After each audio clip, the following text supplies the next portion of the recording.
about war and peace. They're a very important nation militarily, and we've had some great drills lately. We're back with them. I think I can say that the last administration was not getting along with them too well. They didn't get along with anybody. They didn't know. Honestly, they didn't know what they were doing. But we have some fantastic military relationships with the Philippines, and that's been reinstituted. And Pete, I would say that you couldn't be happier, right, with the relationship. So I just want to say it's an honor to have you. We're going to talk about trade today, and we're very close to finishing a trade deal, big trade deal actually. And we do a lot of business with you. It's a lot of income coming in for both groups. But I was surprised to see the kind of numbers. They're very big, and they're going to get bigger under what we're doing and what we're proposing. And I just want to thank you for being with us. It's a great honor. You and your representative. It's really a great honor. We have a big announcement. AstraZeneca, the big drug company, is going to spend $50 billion, just announced $50 billion in the United States in order to build various places all over the country, big manufacturing plants, pharmaceutical plants all over the country. So that's an honor. And he said they did that because of the election and because of the fact that the tariffs are placed. So they're building their facilities in New York. $50 billion, that's a big investment. And it's going to be a very good investment. I have no doubt about it. So thank you to AstraZeneca. And with that, I'd like to have you say a few words, please. Thank you very much, Mr. President. Of course, we're all very happy to be here to once again reaffirm the very strong ties between the Philippines and the United States, ties that go back over 100 years. And considering the context in which we live these days, especially in my part of the world, this has evolved into as important a relationship as is possible to have. We must remember that the United States is our only treaty partner in the Philippines, and that has stood us in good stead over the years, certainly through the Second World War, and the cultural memory of all Filipinos, down to even the school children, is that our strongest, closest, most reliable ally has always been the United States. And that is something that we value, that we are grateful for, and that we will continue to foster as we go on. With the leadership of President Trump, I am very confident that we will be able to achieve that. I think it is worthwhile to remember that it was President Trump who, in his first term, characterized the relationship between the Philippines and the United States as ironclad. And that has been necessarily the case since that time that you made that statement, sir. And it is something that the Philippines will always hold close to its heart. Thank you once again, and we are honored, and it is our great pleasure to be here and to visit with the President of the United States. Thank you, sir. It's my great honor. Any questions, please? Mr. President? Yeah, please, go ahead. Go ahead. Mr. President, do you think that Fed Chair Jerome Powell should resign? No, I think he's doing a bad job, but he's going to be out pretty soon anyway. In eight months, he'll be out. But I call him too late. He's too late all the time. He should have lowered interest rates many times. Europe lowered their rate 10 times. We lowered ours none. And it's causing a problem for people that want to buy a home. Look, our economy is so strong now, we're blowing through everything. We're setting records. You know that, you see that. And whether it's the Philippines or anyone else, we're setting records at levels that nobody's ever seen before. But you know what? People aren't able to buy a house because this guy is a numbskull. He keeps the rates too high, and probably doing it for political reasons. The only time I remember him cutting rates, I mean, he cut the rates just before the election to try and help Kamala or whoever he was trying to help. He probably didn't know. And he's building a building. He's $2.7 billion. They have a $900 million overrun. What is that? And that was given by Biden. That was another Biden deal. And this guy's building this building that's severely overrun. And what does he need the building for? What does he need? He needs space for more people. So they did a big study the other day, and they called all of the great intellects and the great economists and all of the great everything. And it was 71, and only 2 got it right. Me and another gentleman that happens to be very smart. 69 people got it wrong, and the Fed got it wrong, more wrong than anybody. And you know, he has these think tanks, and they build buildings for people that think. And it's really not thinking. It's a little bit of combination of thinking, but it's something you sort of have or you don't have. They don't. The job he's done is just terrible. He ought to raise interest rates. You know, we should be at 1%. We should be leading the world. Instead, we're paying 4%. And if you look at what that means, that's over $1 trillion in interest that we have to pay. That with the striking of a pen, we would be saving more than $1 trillion. Is that right, Scott? Yes, Do you have sir. anything to say about it? Yes, sir. I called yesterday and this morning for the Fed to do a big internal investigation to understand not their monetary policy, but everything else. The Fed has had big mission creep, and that's where a lot of the spending's going. That's why they're building these new or refurbishing these buildings. And I think they got to stay in their lane. And I think that based on the way they cut rates last fall, they should be cutting rates now. It's inconceivable, I know the Fed very well, that they can be spending $2.7 billion to build a building. They don't do anything. They just, I mean, it's the greatest job. You show up one day, a half a day, you make a little speech, the economy's doing well, the economy's not doing well, we're going to raise interest. And he's got it wrong. That's why I call him too late, T-O-O, too late. And it's really too bad. But it is affecting people that want to buy houses, and that shouldn't happen. And Mr. President. And you know, he should lower them. Those rates should be 3 points lower. That's what they should be, 3 points lower, maybe more than that. I would like to ask both of you Yes. one person. Mr. President Marcos, next year, Philippines is going to be the rotating chair of ASEAN. I wonder how do you plan to balance your relationship between the United States and China? And for President Trump, Kremlin yesterday said if you are going to Beijing in September, they wouldn't rule out a meeting between you and President Putin. Is such a meeting possible? And how soon do you plan to visit China? Well, we have a lot of meetings possible. President Xi has invited me to China, and we'll probably be doing that in the not too distant future, a little bit out, but not too distant. And I've been invited by a lot of people, and we'll make those decisions pretty soon. Please. Well, as you say, we are chairing ASEAN for 2026. There is no need, in a sense, to balance, as you characterize it, to balance our relationship between the United States and China, simply because our foreign policy is an independent one, and we are essentially concerned with the defense of our territory and the exercise of our sovereign rights. Now, whether we do this not alone, we need to do this with our partners. And again, our strongest partner has always been the United States. But of course, we are trying to form coalitions and multilateral relations so that those like-minded nations who share the same values as we do, who hew to international law, most specifically the UNCLOS, present that position very clearly to anyone who has intentions of unilaterally changing the world order, and that is how we are guided in that. And I don't mind if he gets along with China, because we're getting along with China very well. We have a very good relationship. In fact, the magnets, which is a little complex piece of material, but the magnets are coming out, very well. They're sending them in record numbers.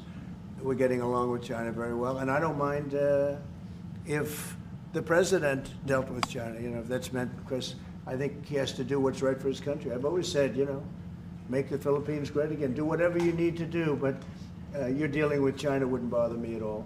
No, well, now it is something that we have to do in any case, Yeah. and certainly that. What are your comments to the Mr. President, do you support the Justice Department seeking a new interview with Ghislaine Maxwell? Did you urge the Attorney General to seek one? I don't know anything about it. They're going to what? Meet her?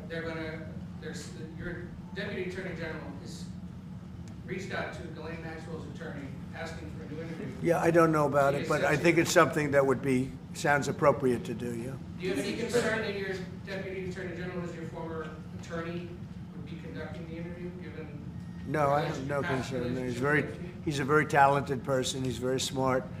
I didn't know that they were going to do it. I don't really follow that too much. It's sort of a witch hunt, just a continuation of the witch hunt. The witch hunt that you should be talking about is they caught President Obama absolutely cold, Tulsi Gabbard. What they did to this country in 2016, starting in 2016, but all the way going up to 2020 in the election. They tried to rig the election, and they got caught. And there should be very severe consequences for that. You know, when we caught Hillary Clinton, I said, you know what?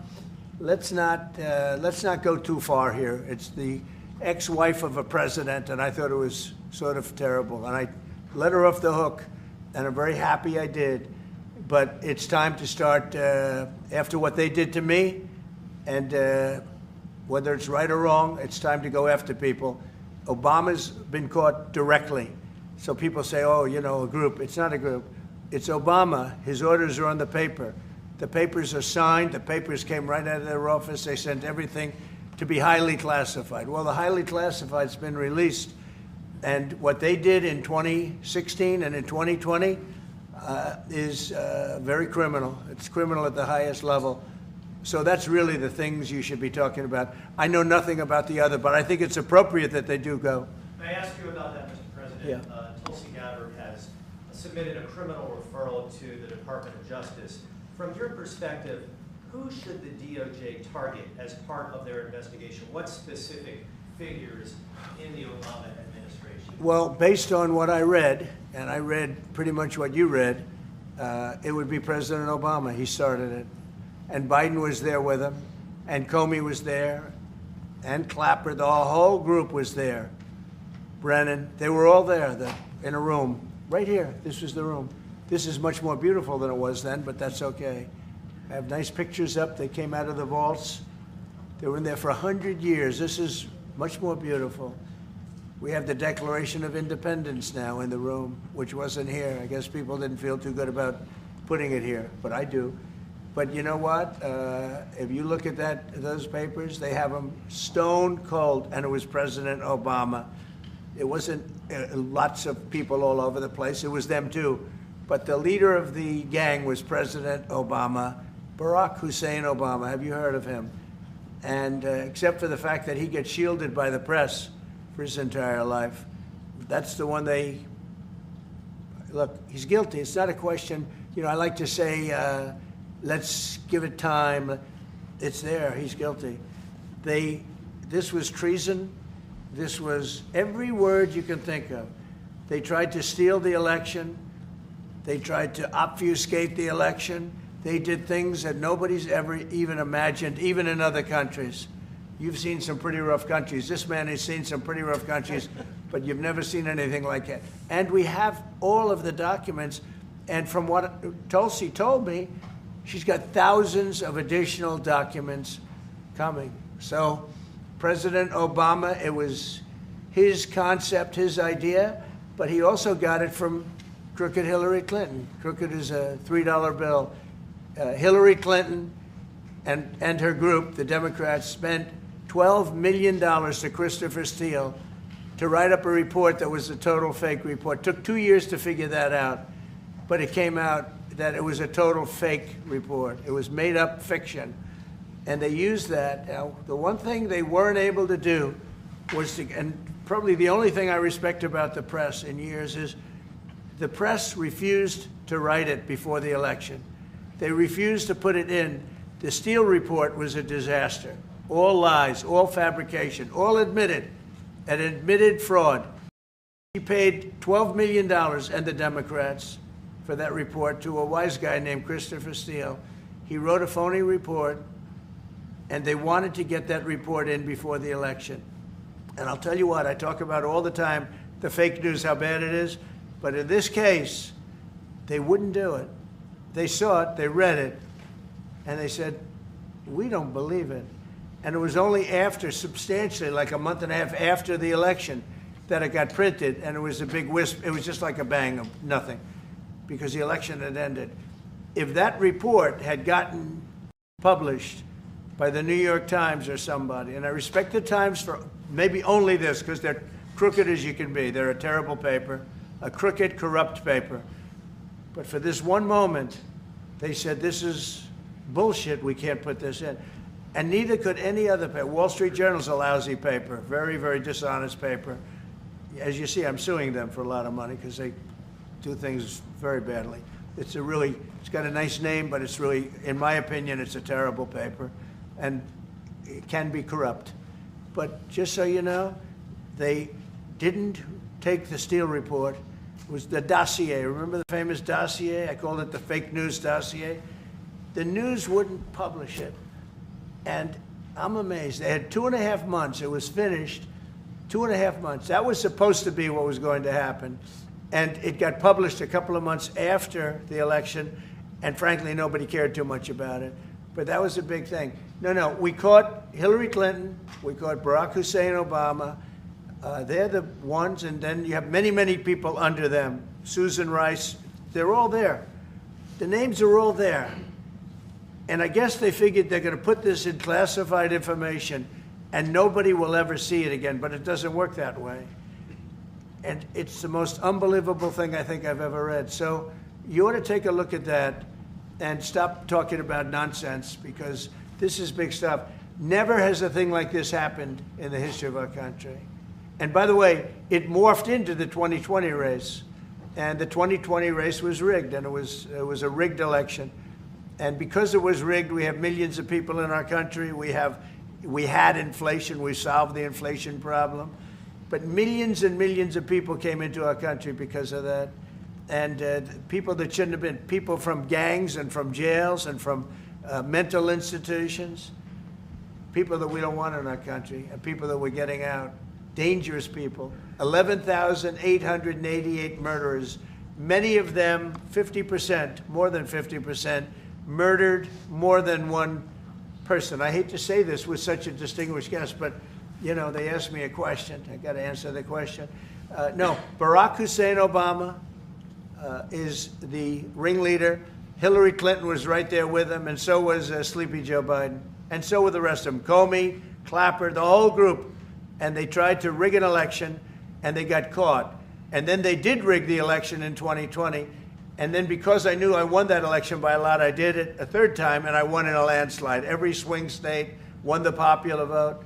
But I won that all the same way in 2020. And look at the damage that was caused. President, how crucial is the ammunition hub, and how crucial is the ammunition hub that the U.S. plans to build on corridor, considering that these will be built in areas that hosts strategic ports as well as military air bases? You're talking ammunition? Yes, the U.S. House Congressional Committee on Appropriations approved a budget. Well, it's very important. Otherwise, we wouldn't have approved it. Sorry? Yeah, it's very important. Otherwise, we wouldn't. We need ammunition. We're going to end up in a few months, we'll have more ammunition than any country has ever had. We're going to have more missiles than any country has ever had. We're going to have all the speedy missiles. We'll have the speedy ones, the slow ones, the accurate ones, the ones that are slightly less accurate. We have everything. But we will have more ammunition than any country has ever had. It's very important to me. Okay. Go ahead, please, Red. Sir, when you say that you're close to making a trade deal, what gaps remain? And for President Marcos, sir, I was just wondering, do you not think that perhaps the Philippines hosting U.S.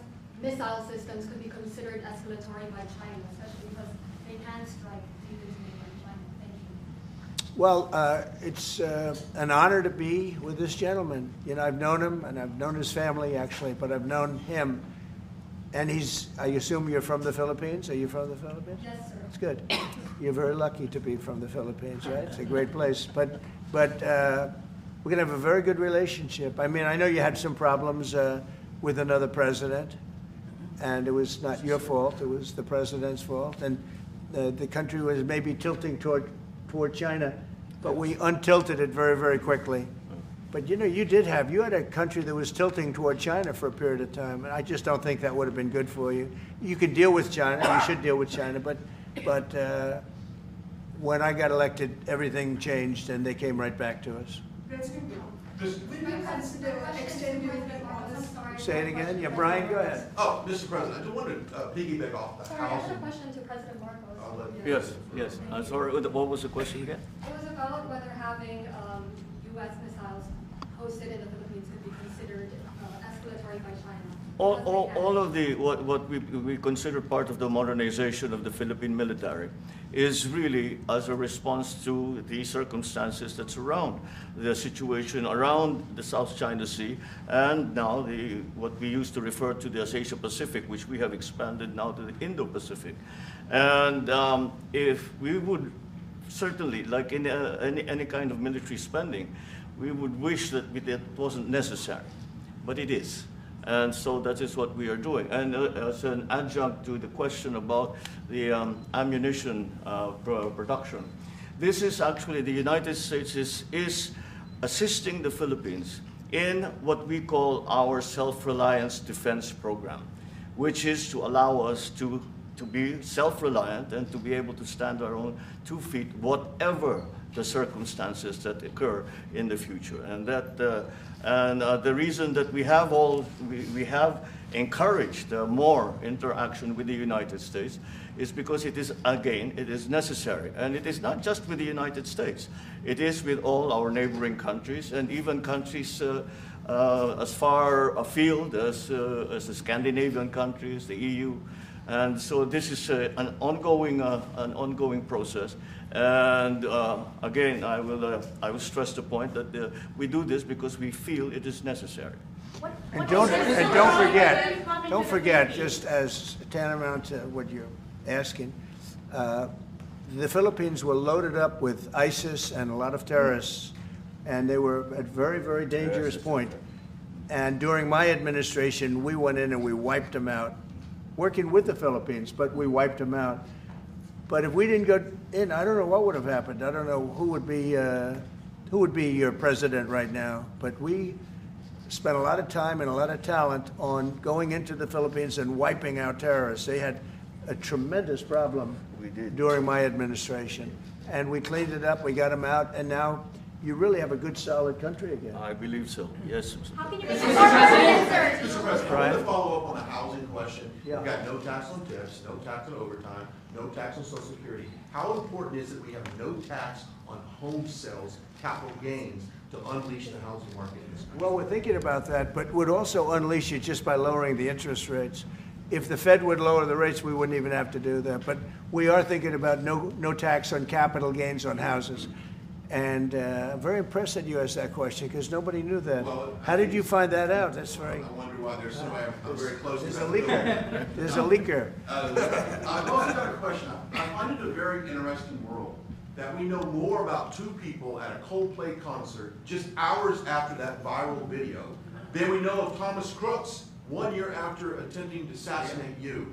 What is holding back the investigation on Thomas Crooks? Well, they've reported to me and they've told me things, and they really say they haven't found anything that was abnormal. I would say this: the Secret Service was very brave because they were right there and they jumped on me. They made a mistake. They should have had somebody on that roof, and they should have had communication with the local police, who also, they did a very good job, but they made some mistakes, and we have a whole different group of people now. I don't think anything can happen, but I think we have the best people anywhere in the world right now, and I think they've learned. And they went into him very, in great detail. They gave me the whole thing, and what can I do? They say that it was just a nut job that was looking to do this, and I spoke with the FBI, the new FBI. I spoke to the FBI. If it was the old FBI, I wouldn't have believed a thing they said, because the old FBI under Comey was crooked as hell. He was one of the most crooked. Everybody should read the Horowitz report. Unfortunately, Bill Barr didn't use it. But the Horowitz report, not appointed by me, It was a report on Comey and the FBI. It is one of the worst shots at a human being I think I've ever seen. In fact, the New York Times did an editorial that was one of the worst editorials I've ever seen about anybody. That was about Comey. You ought to go back and get, and Barr didn't use it because he didn't have the guts to use it, or something happened, I don't know. Too bad. He went to Mr. Durham. Instead of doing the Durham, all they had to use is the Horowitz report. And I always felt badly for Horowitz, frankly, because he's a Democrat, I guess. He was appointed by a Democrat. But that report has gotten lost, and it shouldn't be lost. You should all go back. It should be mandatory reading. Go back and read the Horowitz report on Comey and his cronies. And you'll see exactly, we're going to add that to all the stuff that we found. It just confirms it. But what we found is even more so. Now, we found absolute, this isn't like evidence, this is like proof, irrefutable proof that Obama was seditious, that Obama was trying to lead a coup. And it was with Hillary Clinton, with all these other people, but Obama headed it up. And, I get a kick when I hear everyone talks about people I never even heard of. It was this one. No. It was Obama. He headed it up. And it says so right in the papers. Got everything.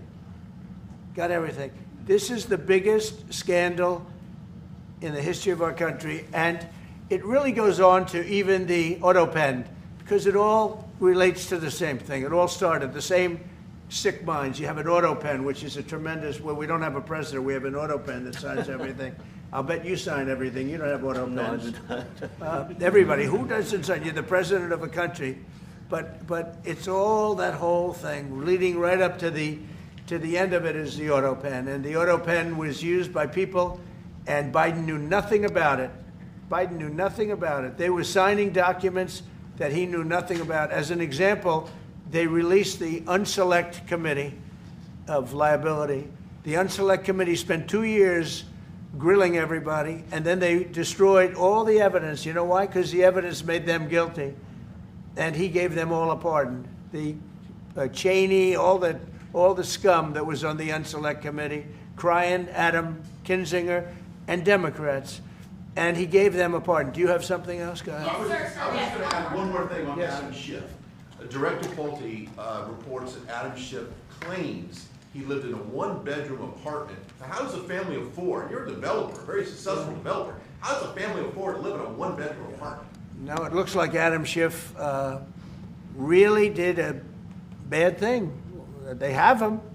Now, let's see what happens. It's not up to me. I stay out of it purposely.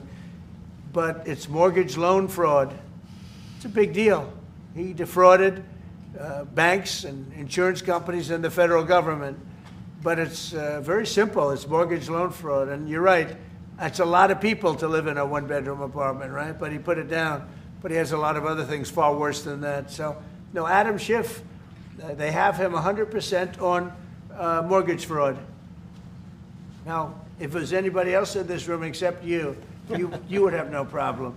But anybody else in this room, you'd have a problem. I'd have a problem. Yeah, please. So there was a hearing yesterday in the Harvard case. Would you allow Harvard to get their federal dollars back as a part of any agreement with the administration? No, I'm not giving.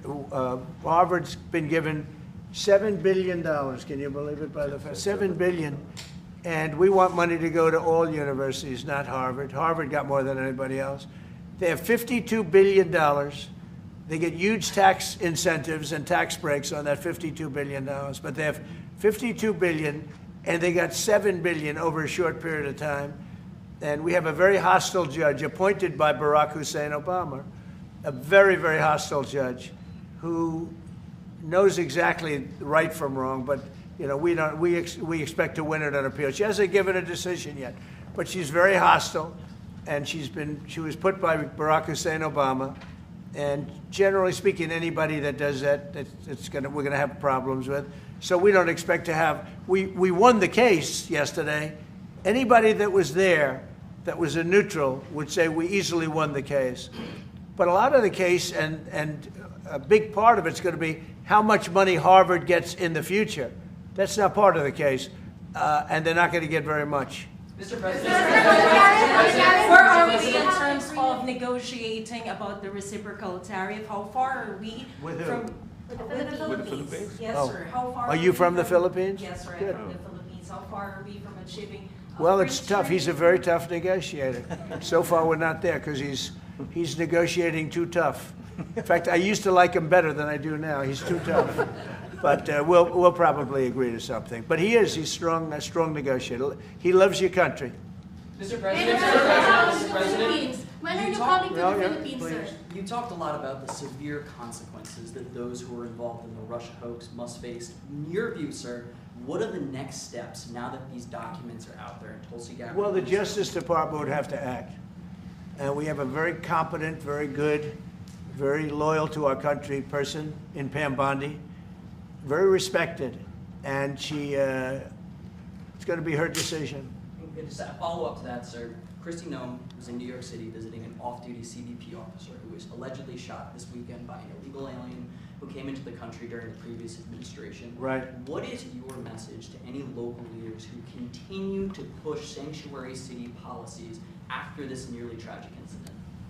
So the only thing I don't understand, because you like to understand things and we're all smart people and all, but why would they allow 21 million people into our country, unvetted, unchecked? You don't allow it. You wouldn't allow people then. He's tough.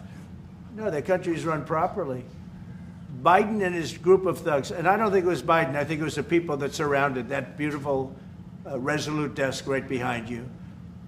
They allowed 21 million people, probably much more than that, and many of them came from jails and gangs and drug dealers and mental institutions, insane asylums. Many of them are very sick. 21 million, probably 25 million, probably even more than that. And we're getting them out. Many were murderers, as I said. They killed people. Many killed more than one person. Stone cold murderers. I don't understand why they would have allowed that. There's only two reasons. The vote, because they want voters. That's one reason. I don't think they would have done it for that because they cheat. You know, they're so good at cheating, they don't need that. But the vote, and the second reason is they hate our country. I think they hate our country. I actually do. And it's the biggest problem. I mean, much of our time is spent with, you know, we have the strongest border anywhere in the world now.